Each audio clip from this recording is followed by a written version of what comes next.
Hi guys. So hope you all saw my review for Captain America: Brave New World that I shared across Facebook and Twitter. I'll have the rest shared on the review shared on my other social media accounts in a little while. But before that, I just wanted to share a little message to the people at Disney right now with the current opening weekend box office numbers for Captain America: Brave New World. Specifically, Disney CEO Bob Iger and Marvel Studios Chief President and CEO Kevin Feige. Before anyone tries to make out what I'm about to say in this video completely fabricated and full of misinformation, I just want to let you know that I'm not going to do that. I just want to point out what I think might happen given the evidence I'm seeing right now and what I think Marvel Studios might want to do, even the people at Disney, should this happen. First off, I wanted to say congratulations to you, Mr. Iger, Mr. Feige, and the people behind Captain America: Brave New World on opening to 100 million in your 4-day President's Weekend debut. I did not think it was going to miss this number, and I'm glad it hit it, but you're not out of the woods yet. And I have good reason to believe that you should probably be very careful before you start celebrating, because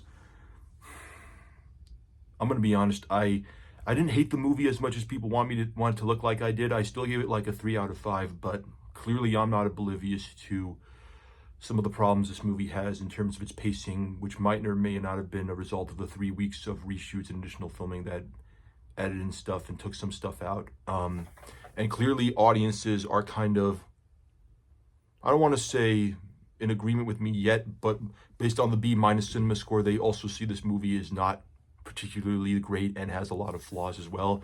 And I worry that the second weekend drop, if it's near, at, or above 70%, is going to really cause alarm bells in Burbank to think about if Marvel Studios can still be counted on at the box office. And I don't want that to be something that talks about, especially when stuff Marvel Studios put out last year like Echo, Deadpool and Wolverine, Agatha All Along, X-Men 97, and even the final season of What If, to a certain extent, even show that people still have interest in the MCU. They just got to put out some good stories, and with actual strong writing, directing talent, and actually not rush scripts before they start filming. Because I think that's where Brave New World might have suffered a bit, and that's probably why the reshoots and the amount of writers this movie had kind of shows. So, Mr. Feige, Mr. Iger, I would breathe a sigh of relief for now that Captain America: Brave New World slightly either met or slightly exceeded expectations at the 4-day box office this weekend. But I don't want you celebrating quite yet until you see how it does in the second week alike, because if it drops like a stone, then that could make people panic, and I don't want you to do that, especially since I still believe that Brave New World is the, quote, only one bad egg in the 9 MCU projects we have coming out this year. 3 movies for theaters and 6 series, live action and animated, 3 of each, 3 live action, 3 animated for Disney Plus.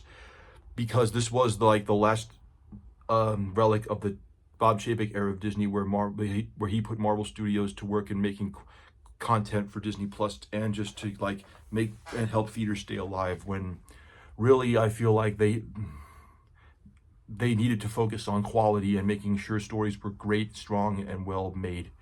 And that's where I think your next 2 films coming out this year, which kind of curious, Bob Iger, why you're not mentioning this one, Thunderbolts and especially Fantastic Four, are going to be the 2 MCU films of 2025 that not only will be great, but will actually be the undisputed box office hits, depending on the budgets that they have, especially Thunderbolts. Here's what I would suggest you do, Mr. Feige and Mr. Iger.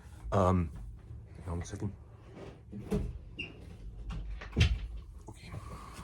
So, what I would do if I was you, now Thunderbolts, I feel like I'm not concerned about the quality of that film, because I believe Jake Schreier and the writing team behind Beef, who is doing this movie, which Jake Schreier's also done some work on Beef, I think that film is going to really surprise a lot of people in terms of quality. And even the trailers so far, people seem really like a lot, at least more than what we got from how they received Brave New World's trailers.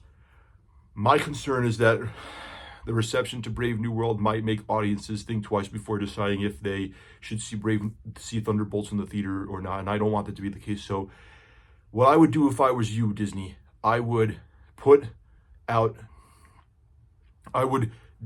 make free screenings in IMAX, first come, first serve, in select theaters around North America for Thunderbolts 1 week to 9 days in advance, like you did for Shang-Chi and for Guardians of the Galaxy Volume 3, just so in the event that the ticket sales do not look promising, that you can help boost the ticket sales by having the strong free early screenings help drive up those sales, especially if Thunderbolts is as great a movie as I've heard. Now, I'm sure the Fantastic Four First Steps might be better, and I think you should also make sure you focus on that one, since it's the one big MCU event film for 2025 that might make $1 billion worldwide, especially going off of how big it was, the first trailer was in its first 24 hours globally, with the 10th biggest trailer launch ever, and how it might be the last film we get before the next Avengers movie next year, considering there might be an appearance by Robert Downey Jr.'s Doctor Doom in the very last end credit scene. But don't put him anywhere else in the movie, please. Do not put Robert Downey Jr. Doctor Doom in Fantastic Four until the very last end credit scene of the film. This movie should only focus on the Fantastic Four. I don't want Doom to take away any attention, since this is not about Doom. It's about Galactus and the Fantastic Four taking him on to save their world. That's a whole other story for another day. So yeah, the first thing I would do, Feige, Iger, just have free 1 week early screenings of Thunderbolts, following a potential Hollywood premiere, and make sure you do that to help boost ticket sales, especially if critic reviews are that strong, and that way they'll convince audiences to come out. Because I'll tell you this, if you didn't put out those free screenings for Guardians of the Galaxy 3 a week before it came out, it would not have hit 100 million, and I really don't want Thunderbolts to suffer the same fate. So if I were you, I'd make free screenings of Thunderbolts happen a week before release, like you did for Shang-Chi and Guardians 3, to make sure that film is a hit, because I believe Thunderbolts can be a modest hit, and those people will really like those characters more than others think they won't. But they really you cannot afford to let Thunderbolts and Fantastic Four fail, and I really feel like, I hope you understand that. So I hope you can do that. Second thing, the Ironheart series for Disney Plus. Now, that's like the last Disney Plus series under Chapek that was fully shot and into post-production went right around the time you came back, Bob Iger. So, and it looks better now based on the trailer I saw at D23 that was scored to Chaka Khan's Ain't Nobody, and the VFX actually looking like they're on par with the first Iron Man movie back in 2008. And from what I heard, it's a decent series, and I don't want that to be canceled. But my concern is that if it's not, if it's the weekly release does not invite such great conversations because of certain things in that film, that series, that people would say are, quote, woke and push, and quote, push agendas, then I think it might damage some people's perception about the Fantastic Four movie. So if I were you, Mr. Iger, Mr. Feige, I would still drop Ironheart on June 24th as promised, but I would also drop all 6 episodes that night all at once at 9 p.m. Eastern Standard Time, so that way you can soften the blow about how the show might be received, and really get ahead of anyone saying that this series is not good, because I believe it will be decent, but I'm not sure if that's good enough. So if I were you, I would put out Ironheart all at once when it comes out. And finally, I hope you don't throw people like Anthony Mackie under the bus for how Brave New World did. It's not his fault that Brave New World is just an okay film that might not do well in its second weekend and might not have legs, because I feel like you needed to get a better director and writing team for that film. The acting is one thing, but the directing team is something else. And I love the writing team, and I don't want Anthony Mackie to face the blame for that. Kind of like how you blamed Nia DaCosta for how the Marvels fared back in 2023. So if I were you, I'd keep Sam Wilson as the lead of the Avengers, whatever team they might be going into Avengers Doomsday, but I would make sure that you have him better written than how he was in Brave New World, because the problem is not Anthony Mackie. The problem is the script, and I feel like you, of all people, Iger, should see that.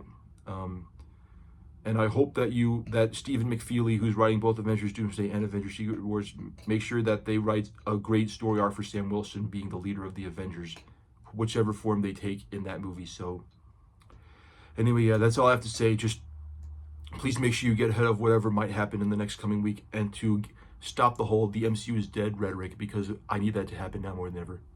Thank you.